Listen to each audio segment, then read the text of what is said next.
अच्छा, ये बताइए, गंगा एक पवित्र नदी है जिसके अंदर मांसाहार फेंका जाना यानी मटन मछली ये सब कुछ फेंका जाना अगर अपराध है, जिसमें लोग जेल में बंद हैं और कोर्ट ने भी कह दिया कि इससे भावनाएं आहत होती हैं, तो उसी पवित्र गंगा में उतर के बियर पीना, शराब पीना, इससे किसी की भावना आहत नहीं होती।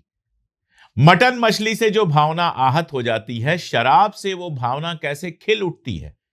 कोई कोर्ट केस नहीं होता, कुछ नहीं होता, करूंगा बात, लेकिन आप एक बात बताइएगा कि आपके घर में अगर कोई मटन मछली खा रहा हो तब आपको ज्यादा बुरा लगेगा, या अगर कोई शराबी हो तो ज्यादा बुरा लगेगा। ये वाली बात आप जरूर बताइएगा। बात कर रहा हूं मैं बनारस की।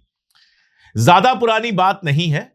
रमजान का वक्त चल रहा था और उस समय कुछ लड़कों ने, अब लड़कों के भी शौक तो क्या कहिए, इफ्तारी करनी है धार्मिक, लेकिन अब वो नदी के बीच में उनको करनी थी। उन्होंने बाकायदा एक नाव बुक करा ली, नाव पर इफ्तारी की, इफ्तार की पार्टी की, और जाहिर है इफ्तार था तो बिरयानी भी रही होगी, कुछ और नॉनवेज भी रहा होगा, और आरोप ये लगा कि उसके टुकड़े या हड्डियां जो हैं वो गंगा नदी में फेंक दी गई।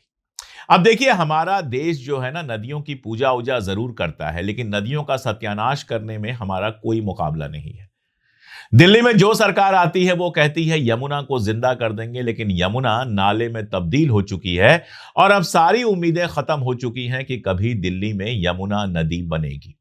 देश भर में नदियों को जितना हमने गंदा किया है, जितना बर्बाद किया है, कहना बेकार है। यूरोप आप जाइए, वहां नदियों की पूजा नहीं करते हैं, लेकिन नदियां बिल्कुल साफ होती हैं, उसमें कोई गंदगी नहीं फेंकी जाती। खैर, बात हो रही थी बनारस की। तो गंगा नदी के अंदर हड्डी वगैरह फेंकने पर उनके ऊपर केस हो गया, जेल में चले गए। कोर्ट ने कह दिया कि भावनाएं आहत होती हैं। अभी 2 दिन पहले एक और वीडियो वायरल हुआ जिसमें कुछ लड़के बाकायदा जनेऊ पहन के, यानी हिंदू लड़के ही होंगे, ब्राह्मण लड़के हो सकते हैं, वो गंगा नदी के अंदर शराब पी रहे थे, बियर पी रहे थे। वो वीडियो वायरल हुई, सब कुछ हुआ, तमाशा भी मचा, लेकिन किसी ने यह सवाल नहीं उठाया कि अगर वो हड्डी जिहाद था, मटन जिहाद था, तो इसको शराब जिहाद क्यों नहीं कहा गया। चूंकि ये लड़के हिंदू थे, इसलिए किसी की भावनाएं आहत नहीं हुई, कहीं कोर्ट में केस नहीं गया।